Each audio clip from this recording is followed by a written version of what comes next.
Haruskah ada yang namanya korban dulu sampai timbul yang namanya korban, lalu melaporkan kepada pihak yang berwajib? Atau cukup dia membeli dan dia melihat bahwa apa yang diklaim tidak sesuai, ya itu bisa langsung melaporkan. Itu merupakan delik formil.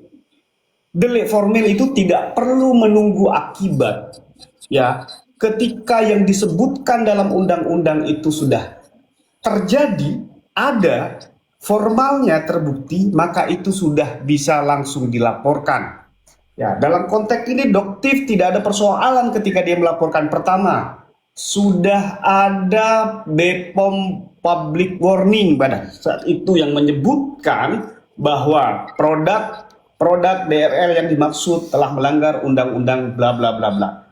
Doktif juga sebagai konsumen akhir, ya, konsumen akhir, sehingga dia bisa melaporkan, ya, dalam konteks dia sebagai korban, ya. Jadi tidak perlu harus menunggu akibat. Ini yang banyak disalahpahami dan ditafsirkan yang keliru. Harus ada akibat. Akibat bagaimana? Karena pasal-pasal yang dimaksud itu delik formil. Ya, ketika sesuatu produk tidak boleh menjanjikan, di mana unsurnya itu tidak sesuai dengan mutu, tidak sesuai dengan kandungan. Lah, kalau sudah tidak sesuai dengan kandungan, masa harus ada akibat? Masa harus benjol-benjol? Masa harus kemudian luka dan sebagainya? Ya tidak, karena itu delik formil, ya. Terus berkaitan dengan pertanyaan-pertanyaan tadi yang Bismillah, nilai ada mahasiswa saya. Tadi yang pertanyaan 1 menit belum selesai ya, 1 menit tambahan boleh, itu tambahan 1 menit. Yuk, buruan. Ya, Tergantung. ya. Kalau yang pertanyaan tadi itu untuk Koko, sedangkan pertanyaan yang pertama itu untuk Bang Jeffrey karena sebagai lawyernya berkaitan dengan laporan gantung. Teknisnya seperti, karena saya sebagai lembaga perlindungan hukum, maka ya konsumen berhak untuk melaporkan, baik itu melalui BPSK, baik itu melalui BPKN, atau langsung melalui polisi. Tidak ada masalah itu. Gitu ya. Oke, dari saya cukup, Doktif. Oke, kalau gitu selanjutnya ke Bang Jeffrey. Silakan Bang Jeffrey. Ya, selamat malam semua. Pengantar saya begini. Tadi saya sudah sampaikan bahwa sebenarnya kita tidak perlu membahas satu kasus per kasus, tetapi saya akan tetap menjawab pertanyaan secara umum. Begini, sebelum saya masuk ke poin 1, kita harus tegas dulu menyatakan setiap orang dianggap tidak bersalah sampai ada putusan pengadilan yang berkekuatan hukum tetap. Itu kita harus pegang. Semua lawyer harus berpedoman terhadap hal tersebut. Artinya, siapapun terlapornya, siapapun tersangka, sebelum ada putusan pengadilan yang berkekuatan hukum tetap, tidak dapat dinyatakan bersalah. Itu dulu ya pengantar saya. Ya. Kemudian, berkaitan dengan apa yang tadi disampaikan oleh Mas Gatot, begini, mengenai delik formil, tentu dalam Undang-Undang Perlindungan Konsumen ada yang dimaksud delik formil, ada yang dimaksud delik material, bahkan ada juga di situ ranah perdata. Delik formil itu apa yang tadi disampaikan, tidak harus ada akibat, itu benar. Tetapi begini, kita harus paham dulu. Undang-Undang Perlindungan Konsumen itu dibentuk, tujuannya adalah untuk melindungi konsumen. Nah, konsumen itu apa? Kita harus baca di pasal 1.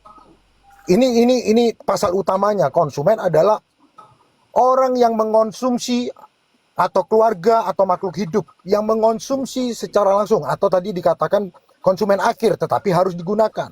Lalu kemudian di pasal 5, ada yang dimaksud, apa yang dimaksud dengan konsumen beritikat baik, begitu kan? Jadi kita harus berlandaskan hal-hal tersebut sebelum kita masuk ke ranah pidananya. Konsumen itu harus beritikat baik. Apa yang dimaksud beritikat baik? Nah, itu nanti biarkan hukum yang menjelaskan. Jadi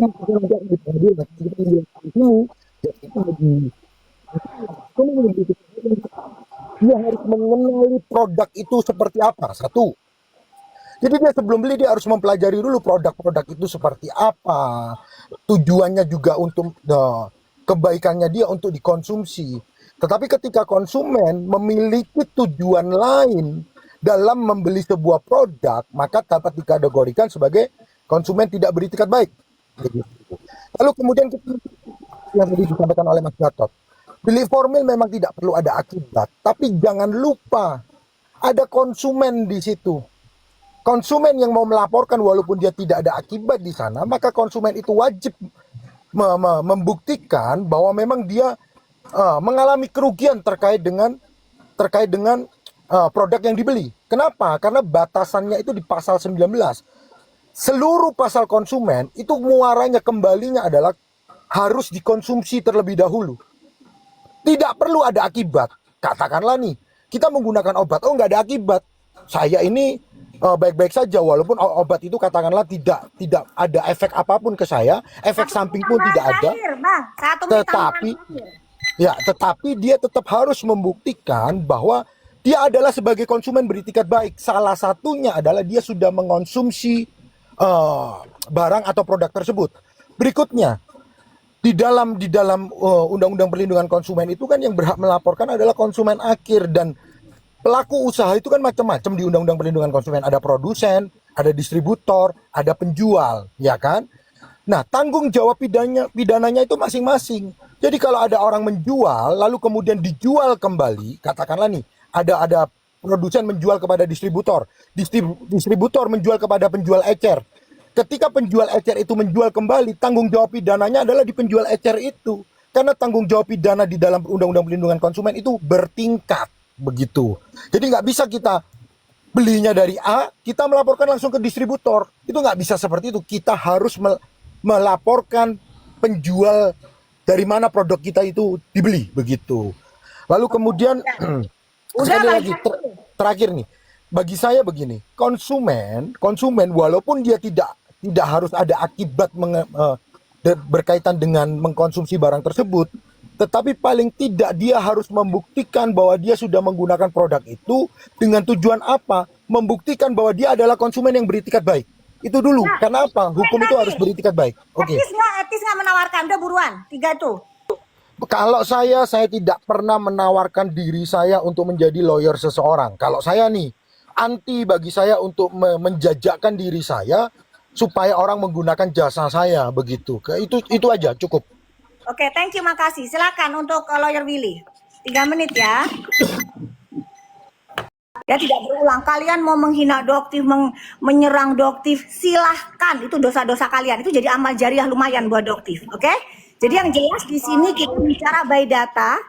Ya, tidak ada yang namanya baper, tapi berdasarkan hitungan ya.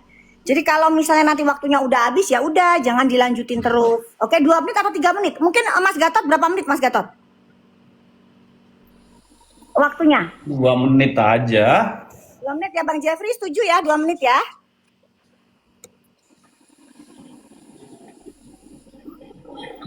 Oh, kalau saya sih lebih setuju 3 menit lah. Takutnya Karena cepat ya? tentu pasti membutuhkan waktu yang panjang sebenarnya untuk kita berdiskusi. Tapi sekali lagi begini, kita sebaiknya, kalau ini usul dulu, sebaiknya kita membahas dari sudut pandang hukum umum saja, dalam artian kalau kita membahas, kalaupun mau membahas case per case, ya tentu sebaiknya kita inisialkan sajalah. Kita nggak usah, tidak boleh di sini kita seolah-olah menjadi pengadilan menghakimi orang, begitu. Menurut saya ya. Begitu. Ya, boleh. Kita di sini emang akan menggunakan inisial aja, Bang Jeffrey ya. Kita di sini tidak akan menggunakan nama. Oke, mungkin ada lagi, berarti kita di 3 menit sama skornya. Mungkin Kohani juga sama 2 menit apa 3 menit kok? Siap, ikut Dok. Ikut ya. Oke, untuk lawyer Willy. Oke ya. Oke. Jadi kita di sini 3 menit aja ya. Mungkin takutnya terlalu cepat kalau 2 menit. Oke. Di sini sebenarnya ada tiga pertanyaan dulu lah yang Dokter juga ingin bertanya, nanti mungkin teman-teman di sini bisa memberikan pendapat ya tentang hukum. Nah, salah satu case misalnya Dokter melaporkan DRL itu LP-nya terutama kepada Bang Jeffrey itu pelapornya atas nama Doktif atau orang lain. Nah, karena selama ini beredar isu bahwa ada yang namanya pelapornya itu bukan atas nama, bukan Doktif pelapornya. Padahal dari awal Doktif sudah bilang pelapornya Doktif, tapi Doktif kuasakan ke lawyer karena pada saat itu Doktif dalam kondisi yang sibuk ke luar negeri. Ya, tapi nanti ada pembahasan yang namanya LP gantung. Nah, itu menurut Doktif tidak ada ya dalam dunia hukum yang namanya LP gantung. Nah, nanti mungkin ada teman-teman di sini yang bisa menjelaskan apa itu LP gantung dan adakah dengan konteks LP gantung dalam